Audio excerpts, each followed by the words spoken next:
Donc, OK, je vais commencer par vous parler d'un client. Il y a un client qui est venu nous voir que j'ai appris ce matin, je n'avais pas le droit de le nommer. J'ai le droit de vous le donner en référence, on est un à un, même leur numéro de téléphone, mais devant une présentation, je n'ai pas le droit de dire c'est qui.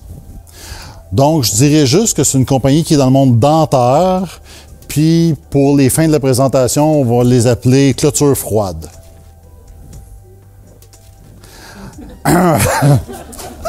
Donc, je disais...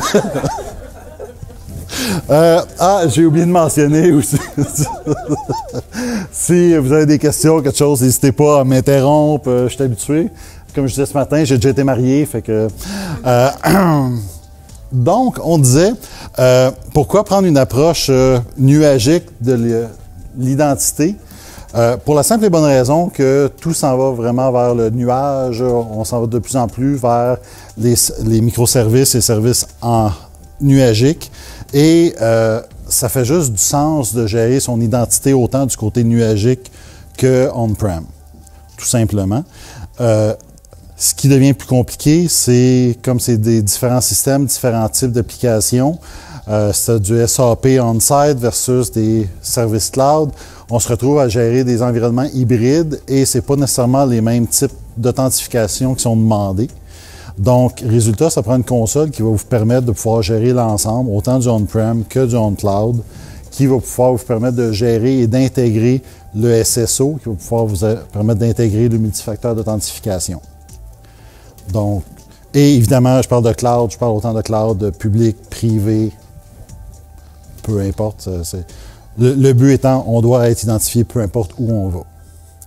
Qui pense encore que le périmètre, ça a à voir avec ton firewall? Donc, c'est un peu ça. Le périmètre, maintenant, c'est vraiment tout ce qui branche dans le réseau. Et Dieu sait qu'il y en a beaucoup. Montres, lunettes et autres. Oups. Et autres cossins qui branchent dans le réseau, qui fait en sorte qu'on a besoin de mettre l'identité et la gestion de l'appareil. Gestion de l'appareil, on a parlé ce matin. MAS, c'est un bon outil pour ça. Gérer les appareils, les applications et le data qui se connectent. Aller jusque-là, ça va bien. Mais on veut aussi être capable de gérer l'identité de la personne qui s'y connecte, son accès, quel type d'accès il va avoir. Donc, pour en venir à la clôture froide,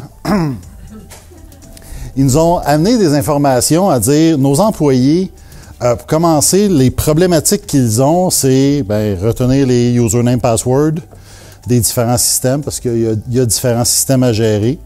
La difficulté de trouver les applications. Oui, on a besoin de telle application sur Nuagic qui est dans notre système. Ça devenait infernal à trouver. Puis, première plainte qu'ils ont faite, c'est les TI nous mettent toujours des bâtons dans les roues. Ça sonne-tu familier pour quelqu'un? Non? Personne ne dit jamais ça chez vous? Oh non! La problématique des lignes d'affaires, c'est un peu le même principe face aux TI. C'est pas qu'ils mettent des bâtons dans les roues, c'est qu'ils les trouvent pas assez rapides. Il y aurait besoin que les TI soient très réactifs et que ça aille vite. J'ai besoin d'une nouvelle application cloud, ça va aider mes représentants à vendre plus, mais je peux pas l'avoir parce que les TI m'empêchent de l'avoir. Normalement, c'est le genre de plainte que c'est le genre de plainte qu'eux autres avaient. Donc, le but des lignes d'affaires, c'est évidemment d'être productif, de pouvoir donner les outils qu'ils ont besoin à leurs employés. Et le problème des TI, évidemment, limité dans les compétences, parce qu'on ne peut pas tout connaître. Limité dans le nombre de personnes, donc le nombre d'employés qui peuvent rendre les services. Veut pas, c'est rare qu'on a des gars assis sur le banc qui attendent qu'on ait un nouveau projet pour leur donner. Habituellement, ils ont tous une job à temps plein. Donc, résultat, ça devient plus compliqué.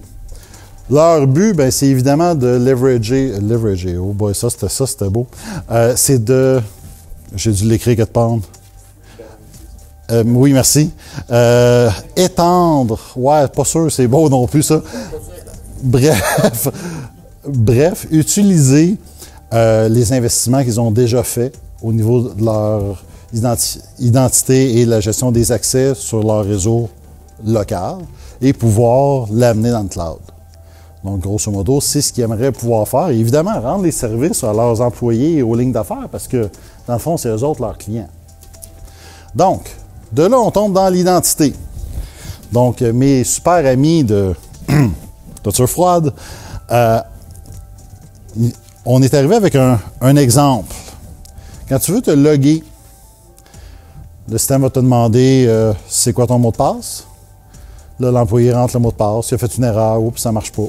On recommence. Ah non, c'est sécurité avec un 1 au lieu du I. Ah oui, là, ça marche. Ça a donné quoi? Ça a juste prouvé que la personne connaissait un mot de passe, qui bien souvent est collé avec un petit sur l'écran. Ou... oui, c'est cela. L'ensemble des réponses. Ça serait pas mieux d'avoir une approche où on reconnaît l'usager, on reconnaît son dispositif, on sait qu'il n'est pas jailbreaké parce qu'on a un MAS 360 ou un autre outil qui nous permet de savoir l'état de santé du dispositif, de connaître s'il y a un malware dedans ou non, savoir qui connecte d'une région où est-ce qu'il est supposé être et que c'est une région qui est avec un risque léger ou modéré et qui peut se connecter aux applications qu'il a demandées. De là, ça ne serait pas une authentification beaucoup plus efficace que juste se demander un password? Comment? Plus simple pour l'usager. Ce matin, je parlais de ça. Il y a une quinzaine d'années, ce qui drivait les TI, c'était l'entreprise, le besoin de l'entreprise. Aujourd'hui, ce qui conduit les TI, c'est l'usager. À preuve, BYOD. Tout le monde a un téléphone, tout le monde veut utiliser, tout le monde va avoir accès à son Facebook. Si je n'ai pas accès à mon Facebook, à ma job, je ne prends pas la job. J'ai littéralement entendu cette phrase-là. Ça, c'est fou, là. Donc, on est ailleurs. Puis on n'a pas le choix d'aller vers une approche qui va prendre en considération ce que l'usager veut faire. Donc, à partir de là, on veut avoir quelque chose qui est une adaptation rapide, efficace, qu'on peut mettre le multifacteur d'authentification, qu'on peut avoir du single sign-on, qu'on peut gérer nos applications de manière simple, avec un clic, deux clics, on est rendu. Idéalement, c'est ça qu'on veut mettre en place. C'est ça que vous avez? On va travailler là-dessus. Donc, OK. Est-ce que tu as, par exemple, un App Store interne qui te permet que tes usagers, aux ventes, aient accès à un App Store qui est fait pour les ventes, dans lequel il y a les applications qui sont autorisées par vous autres, qui puissent y avoir accès et qui puissent le downloader sur son appareil s'il en a besoin. Penses-tu que ça pourrait être quelque chose de pratique? C'est vrai? Oui, mais c'est des applications que toi, tu vas avoir jugé qui sont bons pour eux autres. Qu'est-ce qu'il va faire avec? Qu'il l'ait sur un téléphone cellulaire, il y en a beaucoup que, dépendamment des traités de confidentialité que tu as avec tes clients, il y en a beaucoup qui vont utiliser leur propre téléphone cellulaire, même si leur emprunteur, ils vont trouver quoi que ce soit une façon de pouvoir le mettre sur leur téléphone. Oui, c'est pour ça qu'il existe MAS 360. Mais ça, c'est la conversation qu'on avait un matin. On pourra la revoir tout à l'heure, ça me fait plaisir. Ceci dit, donc avoir accès aux applications avec un single sign-on, donc pour l'expérience usagée, il se connecte, il est reconnu, son visage, son empreinte digitale, un code, peu importe. Donc, manière d'avoir accès à ces applications de manière simple. L'autre point, avoir accès juste aux applications auxquelles il y a droit. Donc, quand je te disais, tu choisis les applications qu'ils peuvent utiliser, bien, c'est exactement ça. C'est tu lui donnes l'accès aux choses qu'il a de besoin et plus précisément les choses qui sont autorisées par l'entreprise. Tu ne veux pas mettre n'importe quelle application qui a accès à n'importe quoi. Pardon? Oui. Oui, absolument. Tu peux utiliser des GPO qui feraient la même chose. C'est juste que cela est intégré dans ta même plateforme, tout simplement. Donc, c'est... Oui. Oui, mais tu peux l'utiliser pareil pour ton on-prem. Oui, tu peux faire les deux. Oui, parce que pour nous, c'est un App Store. Donc, que tu le pointes après à une application interne ou que tu le pointes à une application nuagique, pour nous, c'est transparent. On fait les deux. Donc, l'autre point, être capable de déléguer. Ça aussi, ça peut être le fun, dépendant à quel point tu es control free de la sécurité. Si tu veux que tes lignes d'affaires, je te donne un exemple, j'ai une université qui a un client, les gars des TI, ils ont mis les personnes en charge des segments, en charge des applications.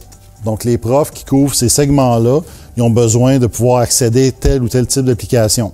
Donc, dans le côté identité, ils ont défini que les profs de là, ils ont le droit d'avoir ces applications-là. Il y a la personne en charge peut décider de rajouter ou d'enlever des applications à certains professeurs. Donc, il laisse les gens qui sont en charge de ce département-là de gérer ça. Évidemment, toutes les applications au complet sont autorisées par les TI au départ. Donc, ça permet de garder le contrôle, mais tout le bout de support et d'aide, et etc., ben, tu le laisses à la ligne d'affaires qu'ils gèrent eux-mêmes. Ce qui simplifie la vie des TI. J'ai-tu oublié quelque chose? Je pense pas. Ça ressemble à ça. Donc, autre point, gérer les multifacteurs d'authentification. On a plusieurs manières de le faire. À l'écran, vous voyez les SMS ou les emails, qui est une manière assez efficace. Et ça permet surtout de l'utiliser dans des cas où vous êtes de B2C, donc business à client. Donc, ils peuvent se loguer et sur une application sécurisée et avoir son facteur d'authentification envoyé par courriel ou par texto. Donc, qui rend la transaction plus facile. Des questions, Roger?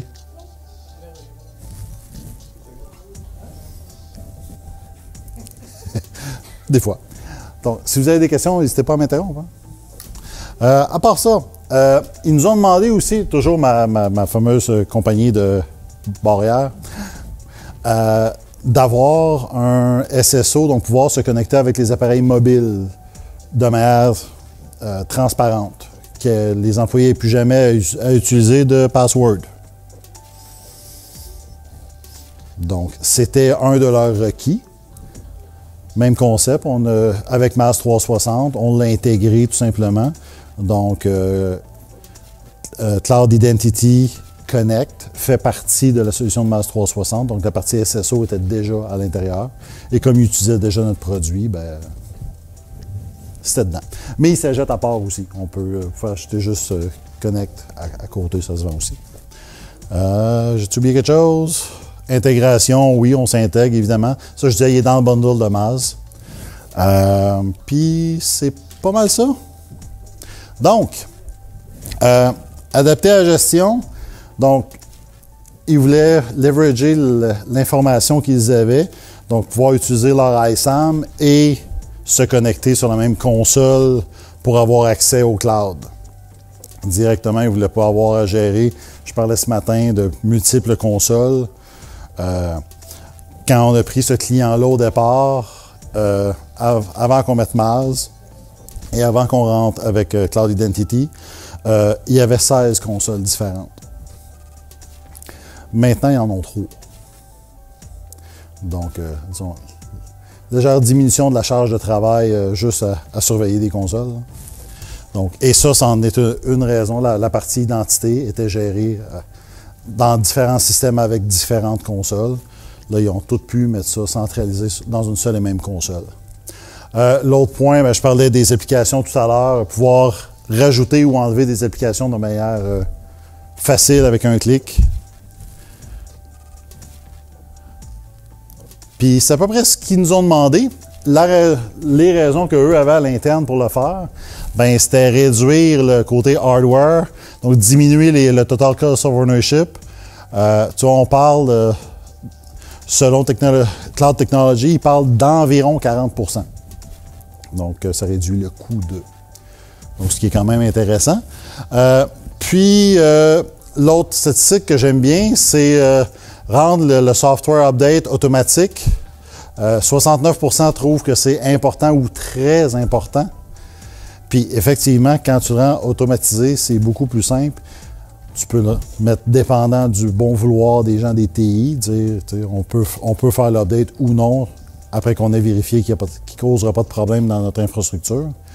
Mais à partir du temps où le user n'a plus à décider s'il a besoin de le mettre ou pas, que tu puisses le pousser et l'obliger à le mettre, simplifie grandement la vie. J'ai oublié quelque chose?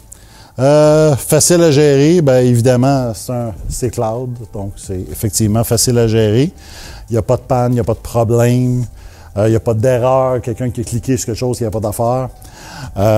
Puis au niveau de la sécurité, bien évidemment, si on réduit la surface qu'on couvre, bien on réduit aussi la surface d'attaque, donc moins de danger potentiel. La solution, ça parle plus un peu de notre solution de Cloud Identity vraiment chez nous. Donc, c'est une solution qui a été créée pour le nuage. Donc, c'est une solution, c'est pas autre chose qu'on a adapté. C'est vraiment, on a bâti cette solution from scratch. Donc, elle a été bâtie pour le nuage. Donc, faire la transition, bien évidemment, comme on a déjà plusieurs outils d'identité, on s'est organisé pour que ça soit facile et que ça s'intègre bien avec tous les outils d'identité. Pas juste ceux d'IBM. On en a plusieurs autres. On s'intègre grosso modo avec toutes. Oui, tu as de l'air d'avoir une question?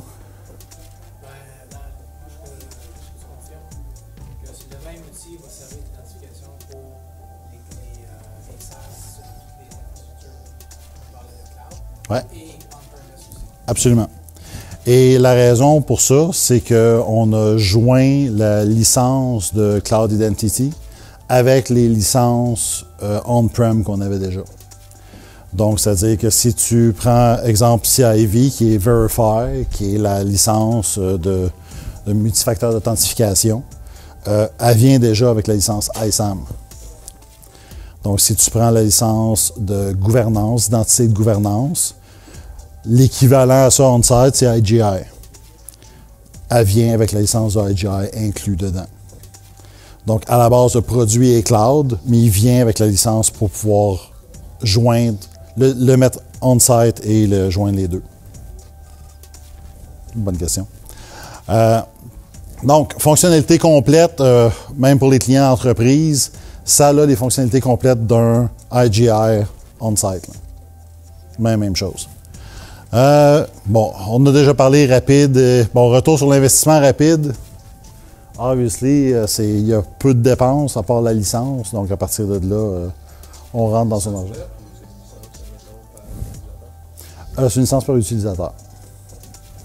Donc, du côté MAS que je parlais ce matin, on avait les deux. C'était soit par dispositif ou par utilisateur. Au niveau d'identité, c'est par utilisateur. Présentement, on a un peu plus de 18 millions d'utilisateurs qui utilisent Cloud Identity. Puis, si on met tous nos systèmes d'identité ensemble, on a un peu plus de 300 millions. Fait que c'est quand même beaucoup. Dans 57 pays, donc, disons que c'est pas d'hier qu'on fait de l'identité chez IBM. C'est juste que c'est des produits que les gens entendent peu ou pas souvent parler. C'est très souvent, je pose la question, qui est la plus grosse compagnie de sécurité au monde? Et de loin, c'est IBM. Mais les gens ne savent pas. Tu n'en entends pas parler. Ça, je parlais de Trusteer ce matin. Trusteer, qui est un produit de gestion des threat defense management, qui est inclus dans MAS 360. Tout le monde s'est déjà connecté à une banque au Canada ou aux États-Unis. Vous êtes tous passés à travers Trusteer. C'est tous des produits qui sont utilisés, mais que la majorité des gens ne savent pas qu'ils sont là. Puis, comme on disait au début, c'est une bonne chose. Tu veux que ton utilisateur n'ait même pas conscience qu'il passe à travers cette sécurité-là. Donc, on disait... Oui? Ben, pose ta question. Vas-y fort.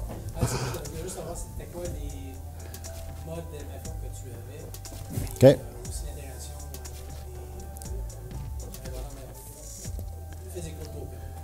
OK. Oui. Donc, qu'est-ce qu'on a? À la base, on va utiliser email, SMS, mais pour toutes les... On a plusieurs, à vrai dire. On peut utiliser des tokens. On n'a pas nos propres tokens. On n'a pas de token IBM.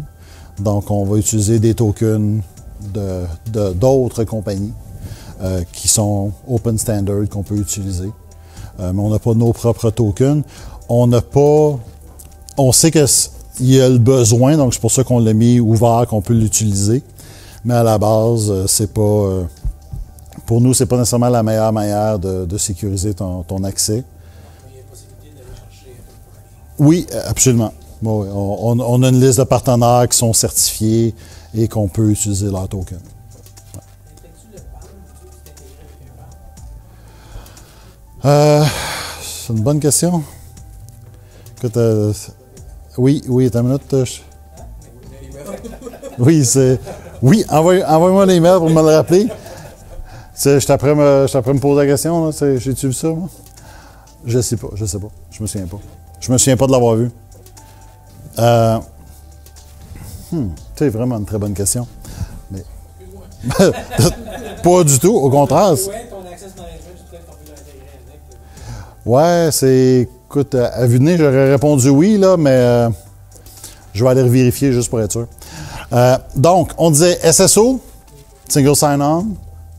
Clients qui n'ont pas de solution, ça, c'en est une bonne. Gestion de l'identité, governance, donc on fait le life cycle management, donc révision des passwords, et etc. Révision des certificats aussi, recertification.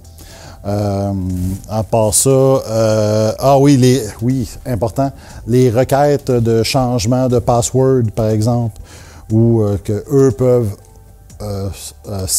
ils peuvent le faire eux-mêmes, peuvent faire leur demande et se faire réassigner un password automatiquement sans que les TI aient besoin d'être, sans que le support ait besoin d'être involved. Je parle trop souvent là, c'est fou. Sollicité, merci, c'est le mot que je cherchais. Donc, c'est grosso modo, c'est ce que Gouvernance fait. Puis, Analyse, qui est un nouveau module qu'on a rajouté, qui est grosso modo la santé de l'identité et de l'accès. Donc, en regardant ce que vous avez mis en place, lui est capable de voir par les best practices, par ce qui se fait ailleurs. Donc, c'est le lien, l'intégration avec Watson, finalement. Donc, d'aller chercher ce qui devrait être fait, puis par la suite, ben, s'il y a une différence avec ce que vous faites et ce qui devrait être fait, ben, ils vont vous donner de l'information à savoir qu'est-ce que vous pourriez faire pour améliorer votre gestion de votre identité. Donc, ça ressemble à peu près à ça. Tout le monde a déjà vu le Immune System d'IBM. Donc, l'identité est là. Donc, Cloud Identity fait partie de la nombreuse famille de produits d'identité chez IBM. Donc, ça s'intègre évidemment avec QRadar, qu'on a eu la présentation ce matin. Donc, évidemment, l'identité, je dirais, il y a 3 parties qui s'intègrent et doivent rester intégrées, selon moi. La gestion du dispositif, donc dispositif, application, contenu, dispositif total. L'accès et l'identité. Et par la suite, la gestion de toute l'information qui rentre pour pouvoir s'assurer que la sécurité, autant du réseau que des applications, que du data dans les serveurs, reste sécure. Toujours bon? Yes! Des questions? Bon, d'où ça va bien?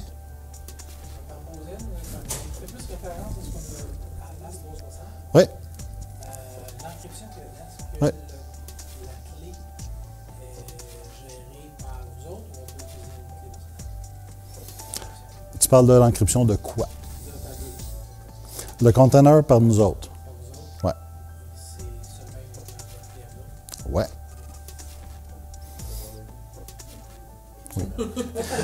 Je posais la question parce qu'il y a plusieurs encryptions. Tu vas avoir ton container que lui est encrypté.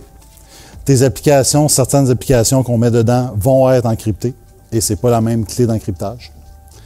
Et ta connexion va être tunnelisée, qui est un VPN, soit applicatif ou soit de système d'exploitation, dépendant. Et ceux-là aussi, c'est évidemment pas la même clé. Donc, à partir de là, ben, c'est pour ça que je posais la question.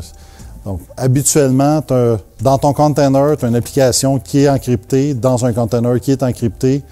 Et quand tu te connectes, l'encryption passe dans un tunnel encrypté.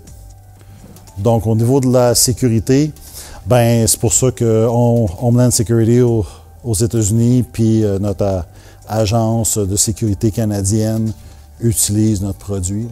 Au niveau de la sécurité, on est assez bulletproof. Les gens pensent BlackBerry a été longtemps le leader parce que du côté sécurité, il était reconnu pour être les mieux sécurisés. Ouais, ben, plus à cette heure. Non, ils sont encore bien sécurisés. Ouais. Oui, non, ils ont un très bon produit, il est très bien sécurisé, ils font de bonne job.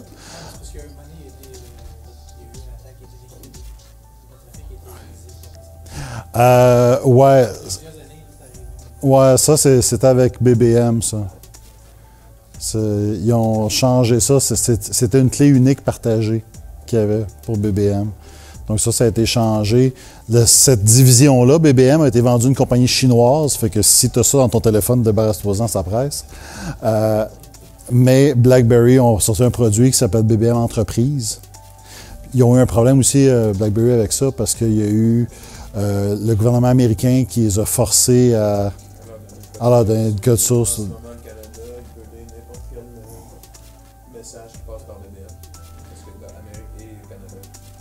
Ouais, mais c'est plus vrai parce que BBM, oui. BBM Entreprise, non. Parce que BBM Entreprise, il envoie une clé d'encryption unique à chaque message. Fait que même BlackBerry ne peuvent pas ouvrir les messages. Là. Personne ne peut les ouvrir. Là. Fait que c'est ça. Ça a réglé leur problématique de ce côté-là. Mais bref, non, au niveau sécurité, ils ont un bon produit. Où est-ce que ça devient plus compliqué? C'est le côté friendly user. Là. Disons que le côté friendly user était un peu oublié dans l'approche de BlackBerry. Donc, c'est pas. Leurs containers avec leurs applications sont pas super joviales, on dit ça de même. Puis, la gestion est pas super le fun non plus. Elle est même assez compliquée, merci. Le fait que leur développement aussi est un petit peu différent. Il est plutôt géré à dépendant comment a été notre stock au dernier trimestre. Ah oui, on avait engagé 25 personnes pour développer cette fonction-là, qu'on avait promis à nos clients, mais finalement, on les met dehors, puis cette fonction-là n'arrivera jamais. C'est le genre d'affaires qui irritent beaucoup les gens. Donc, c'est ça. Donc, de ce côté-là, ils ont un peu de difficulté. Par contre, tu vois, ils viennent de vouloir aller vers ce que fait IBM. Nous, on a Watson qui est intégré dans Maz. Ils viennent d'acheter Silent pour pouvoir intégrer voyons, on va dire, je cherche les mots en français, le automatic learning. Ouais, ben c'est pas du vrai AI, là, mais l'apprentissage. Donc, il va regarder le système, comment il fonctionne, et il va pouvoir reproduire et garder cette information-là. Donc, oui, de ce côté-là. À la base, ils ont acheté ce produit-là pour leur QNX, qui est leur application, système d'exploitation, qui est pour les voitures.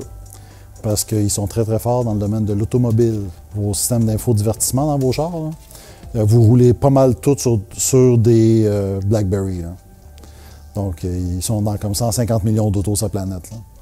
Donc, ouais, personne ne le sait ou à peu près, là, mais tu as un Ford, un Mazda, un Toyota, tu roules avec du BlackBerry dedans. Écoute, c'est pour ça qu'ils ont acheté ça, pour pouvoir aller, le next step, c'est les voitures qui se conduisent tout seuls, donc auto-apprentissage. Donc, de là, ils ont acheté Silent, mais ils vont aussi l'utiliser pour développer dans leur UEM, ce que nous, on a déjà depuis des années. Puis, cette tendance-là a attaqué le marché beaucoup. Résultat, ils se sont rendus compte que les Forrester, Gartner ont sorti des informations disant, si vous voulez regarder pour ce qui s'en vient dans le futur, vous devriez regarder une solution qui a de l'intelligence artificielle intégrée. Donc, résultat, ben, on a même nos amis de VMware avec AirWatch qui ont décidé d'acheter des licences de Watson. Donc, ils sont nos clients pour pouvoir développer une plateforme d'assistance sur leurs applications. Ce que nous, on a déjà, qui s'appelle Assistant. Même principe que Siri, là, dis Siri, bon, ben, c'est dis Assistant, où je peux downloader telle application. Puis lui, il va aller voir d'après les règles que tu as mis dans Mars 360, puis il va te dire, parfait, voici le App Store, et tu cliques dessus, et that's it. Donc, ça, ils sont après à essayer de développer ça. Nous, on a ça depuis, 3-4 ans, là, que c'est 100% intégré, puis que ça fonctionne super bien. Donc c'est ça. Donc, eux autres font du catch-up pour essayer de nous rattraper, là. Donc, voilà, ça... Comment? Ah, tu peux te loguer avec n'importe quel dispositif, ça n'a pas d'importance. On gère l'identité. Donc, à partir de là, c'est le système d'identité qui compte, c'est pas le dispositif sur lequel tu te connectes. Mars 360, c'est différent. Mars 360, on a besoin on gère le dispositif lui-même. Donc, si tu as un système d'exploitation qui ne serait pas géré, tu as une caméra numérique d'une marque chinoise bâtard qu'on n'a jamais entendu parler. Donc, elle, ça se peut que son système d'exploitation ne soit pas connu. C'est un IoT qui est peut-être pas supporté. Bon, si tu as besoin qu'on le développe et qu'on le supporte, on va s'organiser pour le faire, là. Mais à la base, on a une certaine liste de IoT qu'on supporte. Puis si c'est autre chose que ça, bien, dépendant si ça vaut la peine, on va le développer ou non. Ah, aucun problème.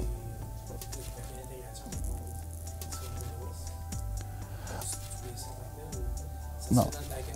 Ça se fait dans le back-end, ça se fait dans le cloud, tout simplement. Quand tu vas arriver pour te connecter, ta connexion ne se passe pas sur ton appareil en tant que tel, elle va se passer sur le serveur sur lequel tu essaies de te connecter ou sur l'infrastructure dans laquelle tu essaies de te connecter. Donc, c'est de là qu'on va te donner ton autorisation et qu'on va t'envoyer ton accès. Ça va? Et voilà. Dernier point, IBM, on est le seul qui est dans l'Access Management, Identity Governance et Endpoint Management. Donc, on est le seul qui est dans les trois, dans le Leader Quadrant. Donc, à partir de là, quand je dis c'est tout intégré, là, parce que, excusez l'expression, mais une femme à moitié enceinte, ça n'existe pas. Soit elle est enceinte, soit elle ne l'est pas. Soit tu mets ta sécurité au complet, ou soit il en manque un bout. Donc, à partir de là, idéalement, on veut avoir l'identité, gérer l'identité et gérer le dispositif qui se connecte. Et voilà. Sur ça, je vais vous parler d'une petite compagnie, Fusion Genomics, qui est un de nos clients canadiens, qui est dans l'ouest du Canada, mais qui ont des bureaux un peu partout sur la planète. Ce qu'ils font, c'est le génome humain. Tout ce qui pourrait attaquer le génome humain, soit en armes ou en maladie quelconque. Donc, leur job, c'est de s'assurer d'avoir les antivirus et ou produits pour pallier à une attaque qui s'attaquerait à certains génomes. Donc, c'est ça qu'ils font dans la vie. Donc, quand tu parles de recherche et développement intense, c'est pas si pire. Et ils ont décidé d'aller nuagique. Donc, ils ont dit, on s'en va dans le nuage parce qu'on a du monde qui font du développement et de la recherche en Europe, un peu partout. Puis, ben, on a besoin d'avoir quelque chose de sécurisé parce qu'on s'entend, si quelqu'un tombe sur les résultats de leur recherche, ça peut faire mal. Donc, résultat, ben, ils ont besoin de quelque chose pour amener la sécurité au next level. Donc, on parlait de multifacteur d'authentification, gestion nuagique, il y a besoin de quelque chose qui pouvait grossir ou rapetisser rapidement. Donc, on décide, oui, il se passe quelque chose, on a besoin de rajouter 250 chercheurs à travers le monde qui travaillent sur cette problématique de santé-là rapidement. mais dans un mois, on n'a plus de besoin. Donc, on a besoin de quelque chose qui peut être flexible et quelque chose qui peut gérer aussi cette charge-là. Donc, de là, ils ont choisi d'aller avec nous. Et le fait qu'il y ait cette sécurité-là et qu'il ne l'ait pas fait on-site, qu'il l'ait mis nuagique, a fait en sorte qu'ils ont gagné un petit contrat avec le gouvernement américain parce que la sécurité qu'eux demandaient, eux ne l'avaient pas on-site, mais par contre, notre cloud service, on est FedRep Certified, on est toutes les certifications que le gouvernement américain a besoin, puisque eux-mêmes ont beaucoup de choses chez nous. Donc, résultat, ça leur a permis de pouvoir mettre le stamp of approval sur leur sécurité et de gagner un contrat quand même de un petit peu plus que 40 millions. Ce qui est quand même intéressant. Donc, voilà. Donc, tout ça pour dire que service cloud, bien organisé, ça peut valoir la peine.